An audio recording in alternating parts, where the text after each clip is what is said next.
Shalom, everybody, and welcome back with insights in the Parsha of the week, Parshat Chukat, which is pretty heavy. There's a lot of heartbreaking parts, but there's also uplifting, happy parts. There's the death of Miriam, the death of Aaron, the punishment of Moshe and Aaron not entering the Holy Land, and we're going to focus today on the snake, the biting of the snakes on the Jewish people, and the healing through the copper snake that Moshe Rabbeinu made. Let's take a look at this parsha. Okay, it's in chapter 21, verses 4, 5, 6, 7, 8. Okay, and then 9. Let's take a look. It says here, verse 4, Vayisu mehor hahar, after Aaron passed away on the mountain called Hor Hahar, the mountain of a mountain, because it was like Rashi says, two apples, one big apple and another smaller apple on top of it. Like it was a double mountain.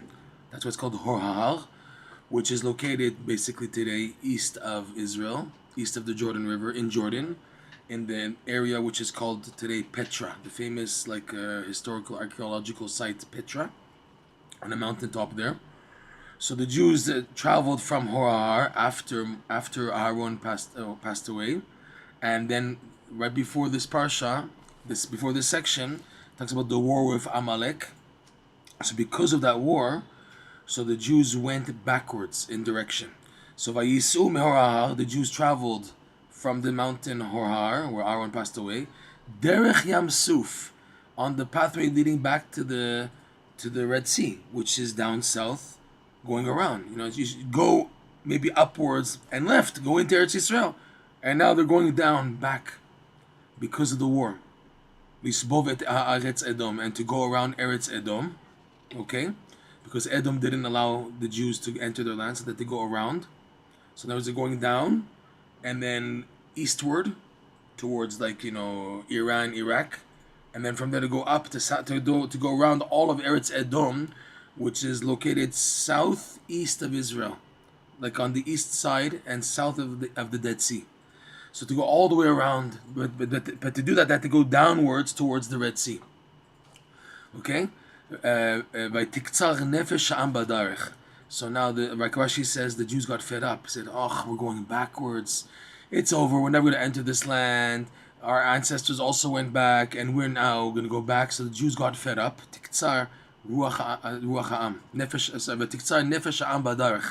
They couldn't handle it.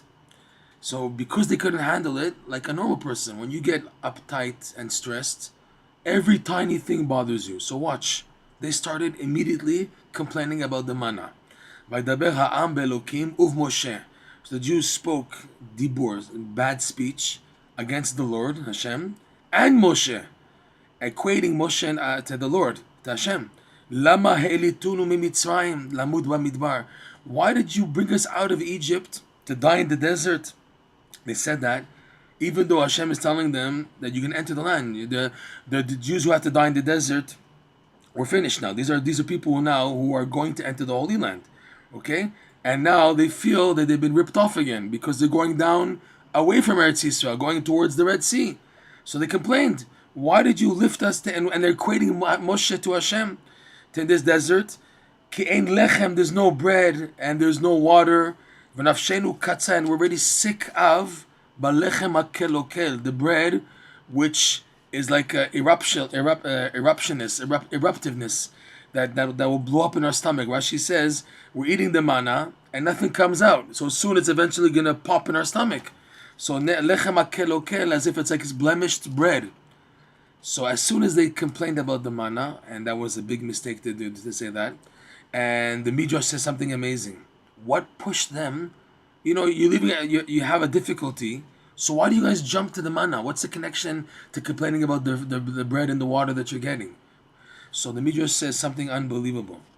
There were Jews, the last leg of Jews, on the last Tisha B'Av of the 40 years. In the 40th year, the last Tisha B'Av, Hashem gave way to certain Jews who on one hand should have been punished, but they were given an exemption. Okay, so these Jews, plus the younger generations, they were eyewitness to see merchants carrying produce of Eretz Yisrael through the desert where they were. Okay, and during the 40 years when these merchants brought the fruit of the Holy Land, any Jew who was supposed to die in the 40 years, if he just looked, the Midrash says, Midrash Tanchuma, he just looked at the fruit of the Holy Land, they would die. Because Hashem said, the punishment of the Jews who were to die in the desert, you won't see the land and its beauty, like the beauty of the land. So that includes the fruit. So when merchants who brought out of Eretz Yisrael fruit to sell outside of Eretz Yisrael, and the Jews who were supposed to die, when they saw these fruits, they died. So there was a panic to see these fruits. So the younger Jews who weren't supposed to die, they were able to buy from the fruit and taste from it.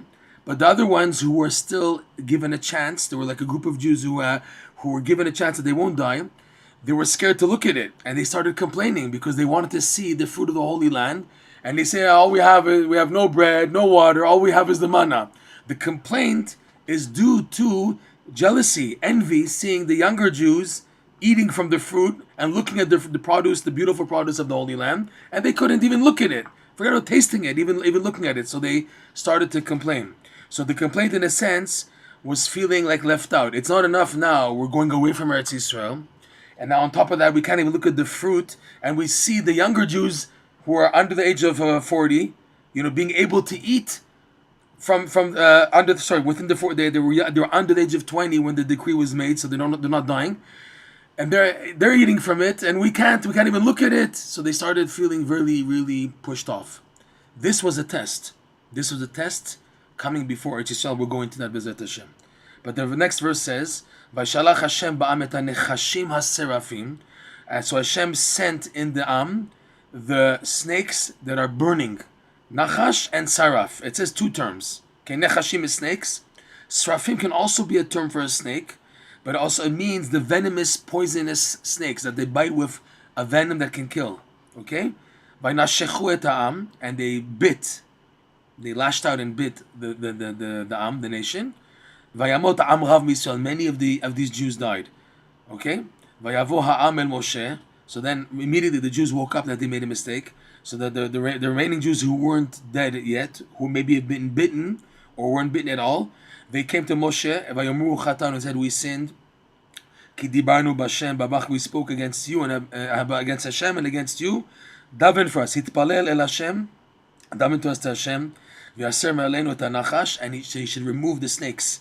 Vayitpalel Moshe ba'adam, and Moshe davened. They asked him to daven, even though they spoke against him also. But he wasn't achzar, he wasn't tough. He davened for them. He wasn't like jealous and upset, hard to appease. Vayomer Hashem, so Hashem told Moshe Rabbeinu, Aseh lecha saraf. Okay, make for yourself a snake, but this time the snake that's called saraf. V'sim oto al hanes. And place it on like a pole. A nes is like a noticeable pole. And then thus anyone who got bitten, and there was also people who were bitten by other animals, by scorpions and dogs and other creatures, and not snakes, because there was a few punishments here of being bitten by a snake. Those people were really in danger, and those who were bitten by dogs and scorpions, they were dying slowly. So anyone who would be bitten by any type of creature, they can see this snake that you'll make, and they'll live.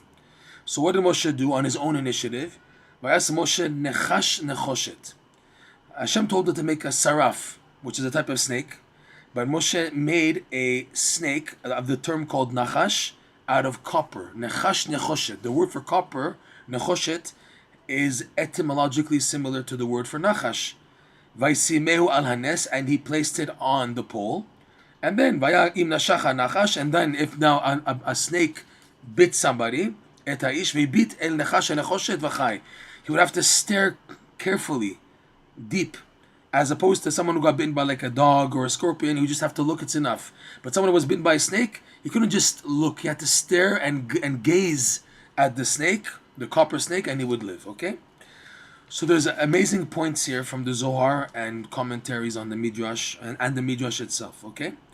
So these Jews were punished for speaking slander, and the punishment is fitting that the snake, who also spoke slander against Hashem to Adam and Eve at the beginning of creation. So he's the animal, he's the creature used for retribution against Lashon Hara, speaking bad. Because they spoke against Hashem and Moshe. What did you do? You brought us out to kill us here, and we're suffering. Oh, we have this manna, this food that is kelokel. You know, it's a colicky. It causes stomach pain. So they got punished by the snake. Fine. So the Zohar says something amazing, and because they spoke against Hashem and Moshe, so two types of snakes. It says Nechashim and Srafim came, or it can be the same type of snake that's venomous, but there's two terms. The Zohar says the Nechash is a blemish for speaking against Hashem, and the Saraf is a blemish against speaking Moshe. The Saraf is the burning of the pain due to speaking against Moshe Rabbeinu. So Hashem foregoed on his honor, and he told Moshe, you take a Saraf, the snake called Saraf, and that you put on the pole. On my honor, I forego. But your honor, I don't forego. Moshe Rabbeinu, what did he do? He said, no, Hashem, my honor is your honor. So instead he took the Nechash, and he made out of Nechoshet, out of copper, okay? What's the idea of the Nechash as opposed to the Saraf? The Nechash contains in its name the test that the Jews went through and what they were supposed to do. You break down the word Nechash to the letter Nun and Chash. Nun represents the 50th level, the 50th gate, which is another term, like we've spoken in many classes already, based on Likutey Moharan lesson 24, that the Nun, the 50th gate, is the idea of the Keter. And the Keter is the gateway for light, infinite light shining into a person, the light that he needs to make it to the challenges. However, like we mentioned many times, the way the Keter works, it pushes back a person. It makes a person fall backwards, and while being pushed back, if he takes it properly being to be silent, not to lash out, but to be quiet. The word chash means to be silent. Like it says in Kohelet, et lachashot, there's a time to be able to remain silent. You have to be quiet. Chash, okay? Nun chash is a person's being tested from the 50th level, and the way to pass the test is be quiet. Don't blow up. Don't say the wrong thing. Don't express the wrong thing. Chash. That's how you pass the test. Keep it in. Don't say anything. They immediately lashed out. Look at this. We're now suffering in the derech, and there's no. And all we have is the manna. There's no water. Like the situation squeezed them so much that they can't contain it anymore, and they blow up. So the punishment was the Nechash, the snake, to show them you blemished in the Nun, the 50th level, the Keter, which if you would be silent, then the Keter would shine into you the infinite light, but you lost out because you couldn't remain silent, like to bite on your mouth and don't say anything. Just take it, be patient, take it in, be happy, have emunah. This will pass. Don't say anything. Okay, that was the punishment of the Nun Chash. Okay, Saraf is a burning when a person blemishes in faith in tzaddikim, so he gets punished with a burning. But for Moshe Rabbeinu, the main thing is that the Jews don't pass the test of the Nechash, the Nun, Chash, to remain silent Nun. That's the main thing. Okay, so that's why he chose to make a Nechash as opposed to Saraf. The Zohar says there's difference between the Nechash and the Saraf. Hashem said to make a Saraf, and Moshe Rabbeinu did Nechash because there's it's called the upper snake and the lower snake. Upper snake is called Nechash, and that was against the blemishing of Hashem's honor, speaking against Hashem. And the Saraf is like the lower snake, that was against speaking to Moshe Rabbeinu. What Moshe Rabbeinu wanted to do is to bring the Jews back to reconnect to Hashem, because that was more important. So the Midrash says something amazing. He formed the copper Nechash, okay, and he erected the pole, and then the Midrash says he threw up the Nechash, and by miracle, by itself, in a wondrous way, it just grabbed onto the pole. Like he threw it up, he erected the pole first, and then he made a quick copper snake, and then he threw it up, and it became like alive, and went around, tangled around the pole, and stuck there. Okay? He threw it up to show this is how the Jews can rectify it. That they have now to go back up to Hashem. They fell down, they failed the test. So Moshe Rabbeinu himself, he threw it up to show that I forego my honor, which is the Saraf, and I, for the sake of the Jews, am throwing the snake back up onto the pole, and that throwing it up is to help lift up the Jews again. And then, what was the remedy? The remedy is they have to stare at the snake. And Rashi brings down the famous Gemara from Masechet Rosh Hashanah. V'chein Nechash memit umechayeh. It's the snake that gives life and gives death. Why is it dependent on looking at the snake? So the Rashi says, quoting the Gemara, that rather the Jews, they would, by looking at the snake, then they would subdue their heart to their Father in heaven, and they would, in other words, by looking at the snake, they would also spiritually look back to Hashem, that Hashem is doing it. Hashem, it's you, and we blemished against you, so this way we're fixing it. But by looking at this snake, why would looking at this snake activate looking up to heaven? Because again, Nun Chash, in the Nechash, is hinted the actual opposite of the Nechash. In other words, the rectification, which is the 50th level. So then when they look at the Nun and Chash and recognize that's the blemish, so automatically they would look back to Hashem. Like we said, the Nechash is a blemishing of the 50th gate, the 50th level. You're supposed to be silent, you spoke, you weren't supposed to speak then. This happened also as a result of the test of entering the Holy Land. Eretz Yisrael, like we said, is a place where the Beit HaMikdash is, and the place where the Holy of Holy is, and the place of the Holy Ark, where underneath that Holy Ark was the foundation stone, which is basically the gateway to the hidden light shining throughout the universe and into this middle point of the universe, which is the Holy of Holies, that little point. So the infinite light was shining in Eretz Yisrael, and the Jews, again being tested before Eretz Yisrael, Hashem sent them away around Edom, south towards the Yam Suf. It was a test. They were supposed to be quiet, and they couldn't quiet, and this was needed for Eretz Yisrael. And the second test of seeing the fruits of Eretz Yisrael, and they were supposed to remain quiet and just have patience. No, they blew up. They exploded. So all this fits in. Now the Al-Sheikh says something unbelievable. Hashem told Moshe, right? He said that you should now make a sarah. V'yomer Hashem, verse number 8. V'yomer Hashem el Moshe, aseh lecha saraf v'sim oto al nes. Okay, make a saraf and put it on a pole. Now, when Moshe Rabbeinu actually did it, the next verse, verse number 9. So vayas Moshe nechash nechoshet. So Moshe made a copper snake in order to again instill the concept of 50 and remaining silent. That's why it was also reiterated in copper. Not Nechoshet has, and also Nun and Chash. But look at the wording here. Hashem says Vesimoto. So in grammar, the pasuk could have read Vayasem al Nes, but the verse reads Vaisimehu, and he placed it on the Nes, the pole. But I know already which pole you're talking about. So why say Hanes, the Nes, the pole? I know already which one it is. And also Vayisimehu, the verse could have, you have added letters here. It could have just read Vayasem. What's Vayisimehu? So Al-Sheikh points out, hidden in Vayisimehu and Hanes is an additional Yud K Vav from Hashem's name. Yud K Vav K. The Hey, because it's the same letter, so it's enough to write it once. Vayisimehu has Yud. Vayisimehu is Yud K Vav. And Hanes has the last Hey.